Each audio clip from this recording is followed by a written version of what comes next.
Welcome, all you beautiful souls, to your weekly energy update. And this is for October 16th through October 23rd. Of course, these are timeless too. So whenever you come across these, if your intuition brought you here, I'd still watch the video because obviously it brought you here for a reason, right? But if you are watching this during that period, woohoo! October 18th, Mercury is officially out of its post shadow and direct and moving forward. So we should see some more fluidity in our communication and also in our electronics and different things like that. So we had a wonderful journey through that, but we're ready for it to be going forward for sure. Now, Pluto is still in its post shadow. So we have that death and rebirth and transformational energy still going on that we're reflecting on what we learned during the Pluto period. If you want to check out a video from a couple weeks ago that actually had to do with what we learned during the Pluto retrograde. And then Saturn is now going to be going out of its retrograde into its post shadow on October 23rd. So if you aren't familiar with those words, before a planet goes retrograde, where Earth, kind of moves where it appears, a planet is going in reverse, it goes into a pre-shadow period where it starts to slow and it starts to head towards moving backwards in degrees in comparison to Earth. And then it goes into its retrograde where it's really the strong energy of it. You start to feel it in the pre-shadow, but the retrograde is when the energy is the strongest, turning us inward with whatever planet it is to reflect on things. And then when it starts to slow the backward move and start headed back to where it's going to go direct, that's called the post-shadow period. And that's the period where we do the reflection on what we learned as we went through the retrograde for that planet. So Saturn, of course, is all about challenging our beliefs about life, and it kind of rattles our cage and, what's going on? What is this? Does this belief really fit in anymore for you? And that type of thing. So we've got both Pluto and Saturn, death and rebirth, and challenging our beliefs, all in post-shadow, all in this reflective period that starts up. So it's kind of like, questioning huge beliefs in our lives during this period. Our cage was rattled during the Pluto and Saturn retrogrades, and now we're reflecting on, okay, what was rattled and what are we going to do with that information? It's like, is the world ready for unorganized religion? Is it shaking it up? Are we ready to return where unconditional love is our core belief instead of all the rules and everything that we put around love? So a very beautiful reflection period. So for this video, we're going to be asking Creator and Spirit, what inner revelation did Saturn shake out of its retrograde? And then also Saturn is great because it not only is a taskmaster. If you do the work and question your beliefs and the old ways of doing things, there's also a reward that comes with it. So in addition to what inner revelation did it shake out, we're also going to ask what reward is coming. So we'll see what Spirit has to say. Of course, we are going to pull cards for each individual zodiac sign, and we're going to start into yours right now. All right, Capricorns, this is your weekly energy update, and we are going to start off by pulling a card here from the Into the Lonely Woods deck. Any of the cards I use in a reading, I do list in the description box below, so if any of them catch your attention and you want them for yourself, you know where you can pick those up. So we will use this deck just to focus in on where the inner revelation that Saturn, has shaken out, what area of your life. So that's where we'll start with these. So for all our Capricorns, what would you like them to know? What inner revelation was shaken out of the cage? Okay. So they do want that one right there. And you have In the Vastness of It All, card number 38. Beautiful cards. I do love this deck. And we'll put that right here. Let me just move that down a little bit. Oops. A little too far. There we go. So let's take a look and see what message comes with this for you. And it says, there will be times when being alone can make us feel so very small and full of doubt. Questions pour through our being. Do we matter? Do others care? Why do I feel so lost? And the vastness of the silence that greets these questions may seem to confirm our insignificance. But in time, you will feel a part of it all, and your form, your shape, your being will fit within the greater design of the world. You are significant, for you are a child of this planet, and you belong here. See the small one before you, the tiny flower, the bird, the wing of the dragonfly. You are not so small, for they see you as great as a mountain. Wow, I love that. So definitely this feeling of insignificance, this feeling small, feeling alone, feeling abandoned, like you don't matter, is such a huge thing that fell out during this period here. And it is definitely a period of aloneness for a lot of people in the world, with all of the planets that went retrograde, either in pre-shadow or post-shadow. At one point, they were all in that except for Venus. So we were all being turned inward for all this reflection and feeling alone and feeling detached and like I said, feeling small. So this is beautiful that this energy is coming in here for you, that is helping transform and transition this, bringing out the truth that you are not small. You are seen as a mountain in a lot of ways. We're also going to pull from the Oracle of the Unicorns and see what else they'd like to add in. Excuse me. One more time. All right. So what else for all our Capricorns, please? What would you like them to know? Okay, they do want that one right there. And you've got polarity. Beautiful cards. I just love all their artistry. And it says, integrate your shadow side. There can be no light without dark. Understand the law of polarity. So we'll put that there, and let's see what else they have to add here.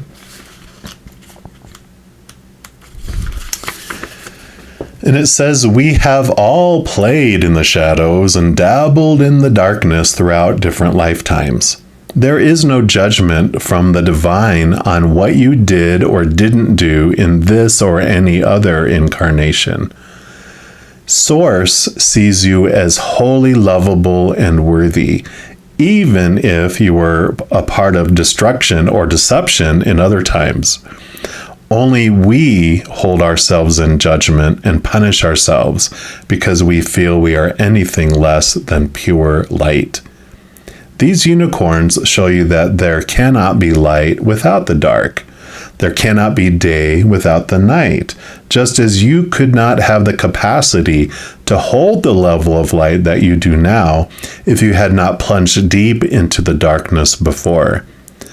You would not appreciate the good things that you have now if you had not experienced their opposite. This polarity serves you beautifully. Rather than trying to disown your shadow side, be proud of it, own it, and integrate it. When you do this, it can no longer hold power over you, and you can start to love and accept every part of yourself. Doing this brings you true freedom. Freedom from the penance you believe you have to pay for being less than pure. Freedom from the lie of original sin that has shackled humanity for centuries. Freedom from unworthiness and from feeling less than others. You are perfect just as you are, with your light and your dark. Wow. Beautiful message, because it does tell you that, we come here to experience what it might feel like to be small in order to understand what our greatness is. If we never experience feeling small, we would never know how big we are. A great example that Spirit gave me that helped me understand it was, we're around breathing air all the time, and we don't realize we're breathing air till you're 6 feet underwater looking up at air. And because you're down here in non-air and experiencing non-air, we more fully understand and appreciate what air is, while also understanding and appreciating what non-air is. And so the polarity, we don't get mad at water and say, what a devil water is and it should be destroyed. It's like, thank you, water, for teaching me this, allowing me to experience the non-air world. But also, now I understand more fully when I'm back in air that I'm so much more appreciative of it and understanding of it. And they also showed me, because this mentioned a mountain, which, Spirit told me that we are all perfect mountains. We don't come down here to fix the mountain, to change the mountain. We come down to explore the mountain of who we are. So we're this huge mountain, like it says, and then we come down as a little human and we wander around the mountain to see it from different points of view, to understand where we are, and then the nooks and the crevices and the caves and whatever may be on this mountain of who we are. You don't go climb a mountain and go, we need to change this mountain because it's not the perfect mountain. We're going to have to change it to be what mountain I want it to be. No, we go and explore the mountain. We appreciate it for what it is. And wow, look at that, stone on here. Look at those different types of trees. Look at that cougar or whatever. Wow, we go to explore it. And that's what I feel is the message coming through here for you right now. We're also going to pull from the Tarot of Dragons and see what else they would like you to know. And then we'll pull a fortune cookie to end out the reading. So let's take a look here. Give these a good shuffle.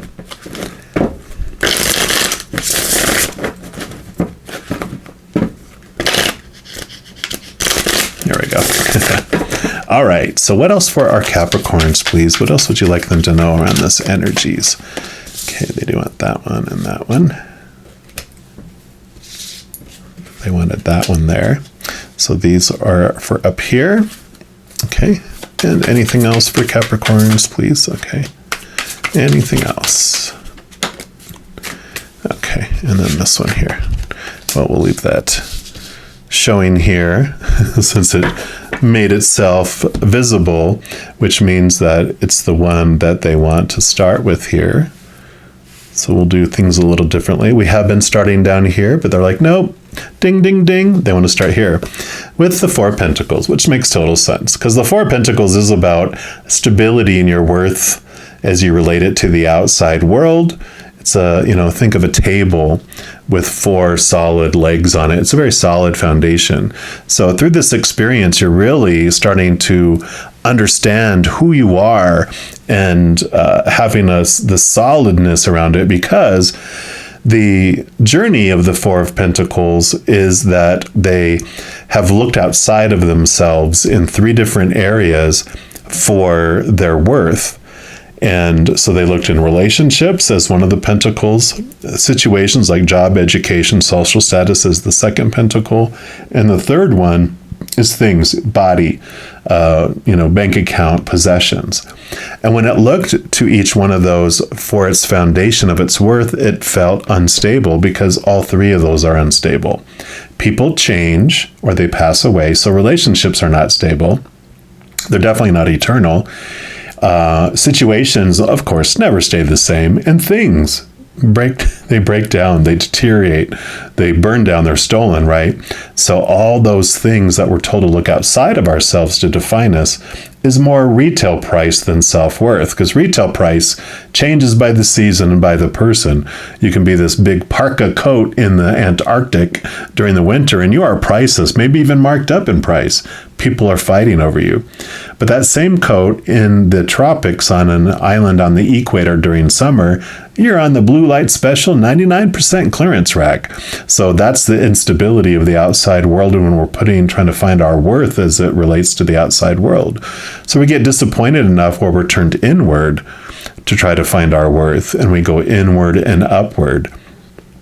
And by experiencing feeling worth less, connecting to the higher realms again, seeing that eternal love that the higher realms have for us, And the unconditional, meaning there's no condition where you can lose it, eternal and never can lose it, sounds a lot more stable than that other stuff. And that's what you're finding through this, with this polarity, understanding that, okay, there is no judgment. The higher realms see me as perfect. The opinions of the outside world are what are making me appear small and tiny and worthless, not the capital T truths of the higher realm. Then we'll go to this one next. And you have the Queen of Cups. Queen of Cups is a beautiful card because the Queen of Cups, not only does she rule over emotions and the water energy, all of the queens get another portion of water, so she's double water. So she has a lot of emotional connection, emotional understanding, but it also allows her to connect to the deep, emotions. She can, you even see a little whale there who's able to go very, very deep into the emotions and understand things. And then also connect to the higher realms, because she's a lot like the high priestess who goes into her temple and connects to the higher realms. She dives deep into the emotional area and then is able to connect to the higher realms. And also, what she offers you here is the Ace of Cups. It's the chalice. It's the Holy Grail. It's what's full of this unconditional love from above. So definitely here, this nudge that as you do this reflection during this Saturn, post-shadow, that the more you connect with the higher realms and connect inward and upward, you get this more and more and more solid foundation of who you really are. And then you have the Six of Pentacles. Six of Pentacles is this giving and receiving, type of energy. It's also what I call the codependency awareness card. And I love that you're getting a new foundation based on your insights, because what codependency awareness card basically shows us is that when we were younger, we were given this belief about ourselves, opinion from the outside world, that you are not worthy to be around. You're not worthy for love. If you're not able to overly give to someone, like you might have had to really fight for attention from your parents or from teachers or from coaches or from whoever in authority that was, you were trying to get their attention because then you were trying to feel loved by them, but you had to do extreme things to get their attention. So the exchange rate became you give 100 of something to them and you get 1 back, which is really quite a sucky exchange rate. But that's what happens in codependent relationships. You might enter as adult to adult, but it quickly becomes mama bird, baby bird, or daddy bird, baby bird, where you feel you have to give and give and give, and they try to give back, and you're like, nope, I can't let you give back to me, because then that puts me on the receiving end. You don't need me, I'm needy, you're going to leave me, is kind of this undertowing emotion that's going on, this fear that's running the show with that codependency. And you'll give and you'll give and you'll give until you're exhausted, and you'll continue to give and give and give until you're resentful, right? Sound familiar? And then the little baby bird, it wants to give, but if we won't allow it to give to us, then it gives somewhere else, because it still wants to feel that lovely feeling of giving that we have as well. And so it'll give into its work, become a workaholic, right? Invest all its energy there, or working out, or a hobby, or its friends, or an affair, right? Because it is going outside of that. And this can be for romantic relationships, of course, but also friends and family and work and whatever, that you feel you have to overgive until you, in order to feel like you are worthy to receive. But this new foundation that you're finding from within is what solves this, and it opens it up to where you can have these adult to adult giving and receiving relationships, and even filling up like a chalice where you don't even feel the need to attach your worth to how much you give anymore. You're receiving from the inside, you're filling up, and people get the overflow, and anything anyone gives you is above and beyond extra. It doesn't ignite fear anymore. You let people give to you, and you're like, yo, thank you so much. And you're just not feeling exhausted because you're filling up first with this love, and then people get overflow. They're not getting the sustenance of your life force first, where you feel like you're starving all the time. So beautiful transformation that's happening because of this. Yeah. Look at Nine of Swords. See all that conflict? That's what you're afraid of. The Nine of Swords, swords are your thoughts, your beliefs, your mindsets, your attitudes, your expectations. And the Nine of Swords is kind of called the insomnia card or the nightmare card because you're trying to live up to so many expectations in the past. But I feel this is what you're being freed from. This is what was shaken down as you're realizing all that stuff, all those fears are shadows, the shadows, the polarity, right? That, and as you use the Ace of Swords to connect to the capital T truths that are rooted in the unconditional love of the higher realms, you're able to cut away more and more these small T truths that are rooted in the fear of losing conditional love in the human world. Right, we're going to this one next, and you have the Three of Pentacles. Beautiful. This is the authenticity card, about you staying true to you, and as you move forward in the outside world, you focus in on living your life in your authentic way and expressing the unconditional love in your heart out to the world in your own unique way. There's usually 3 people on here, and there are 3 dragons, so you have 2 other dragons that represent the 2 other types of influences in your life from people in the outside world. There's those that will stab you in the back, try to bust your dream, because out of their own fears, they're trying to have you do what they think you should be doing, and they're telling you, don't do that, you need to do this. It's you're not going to make any money that way. You need to make money this way. Oh, you're not going to be any good at that. Why are you doing it that way? Blah, blah, blah, blah, blah. All that yak, yak, yak. You're like, psh, you just don't want to be around. It's all negative and down. Well, the other person is the person who supports you. They're like, I'm so proud of you with what you're doing with your life and where you're headed, etc.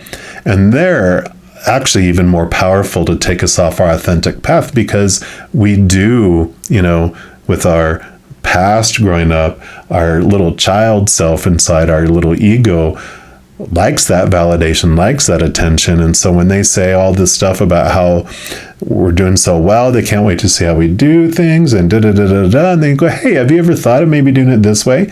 Maybe purely innocent, right? But inside of us, we're like, oh my God, if I don't do that and steer it towards that direction, they're going to join that other naysayer camp, and I don't want to lose that, so that we might alter our course. So this message is about you with this firm foundation that you're getting in yourself, that you will move forward, and you can move forward in your own authenticity, sticking to the path that you are destined to head and that you really want to head. Yeah, and then you have the Lover's card.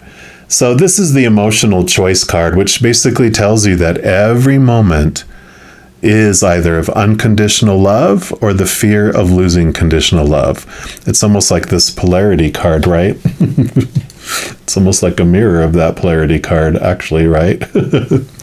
But so it shows you that every moment is an emotional choice, and that you hold the power on what you want to feel in any moment, and you control it. You get to decide what you want to feel as you go through all of this. And so this beautiful power comes in with all of this energy that is coming in. And then lastly, we are going to pull a fortune cookie for you here and just see what the final message that Spirit and the Creator have for you. So for all of our Capricorns, what would you like them to know? What's your final message for this week for them, please? Okay, they do want that one. And you've got challenges, dun, dun, dun, which says, take time out from problems or conflicts, or approach softly to avoid making matters worse. But I like that, taking time out from all of that stuff, because it feels like you are stepping away from all that fear noise, all those things that, the shadows that are drawing, the polarity. You've been in that for a long time. Like, it's time for a timeout, which you've pretty much had a timeout from, really stepping away from a lot of things. But I like that with this, especially with this Lover's card, which is about your emotional choices, that you can choose the dark, challenging side, or you can choose moments of unconditional love. You can focus on what's missing in your life and what you don't want in your life, or you can focus on what you're grateful for and what you do want in your life. That positive and negative polarity. It's like, what do you want to focus on right now and grow? that is what you have the power to do right now. So I love this for you, Capricorns. Now, if you are looking for more messages of love from above, in addition to these videos that I put out weekly, I also put out monthly readings for each individual zodiac sign and a few other types of videos throughout the month. So if you don't want to miss out on any of those and get notified immediately when they become available, if you give this video a little thumbs up by clicking the like button, and then also clicking the subscribe button gives you access to the notification bell. When you go in there is an all option, and if you select that, you'll be notified of any new videos that come out on my channel, and also be notified when I'm going live for free readings on YouTube. That's right, you did not hear that wrong. I am actually going live every single day on YouTube, providing free readings. Sunday through Friday, I'm on the evenings at 7 p.m. Mountain. Saturday, I do push that back an hour to 8 p.m. Mountain, because I also go on Instagram at 5 p.m. Mountain on that day. And then on YouTube on Friday and Saturday mornings, 11 a.m. Mountain, and Sundays at 10 a.m. Mountain. So if you haven't stopped by to check it out and say hi, I would love to see you. Also, doing all those things helps spread the Zen love, and it does help my channel grow in significant ways. Because when you like or share a video of mine, or you comment on my videos, or subscribe to my channel, doing those things makes the YouTube algorithm so crazy giddy happy it wants to automatically share the videos of my channel with other people as well. So if you feel inspired to do any of those things, I am so very grateful for that. Also, these are general readings, and if you're looking for even more specific information and answers for your specific life, I do offer personal readings. All that information is listed in the description box of this video below. All right, all you Capricorns, as you go throughout this week, please know that every second of every day of your life that you are unconditionally loved by the Creator of all things, and of course, I love you too. Have an amazing week. We'll be talking soon. In the meantime, you hang in there and you take care.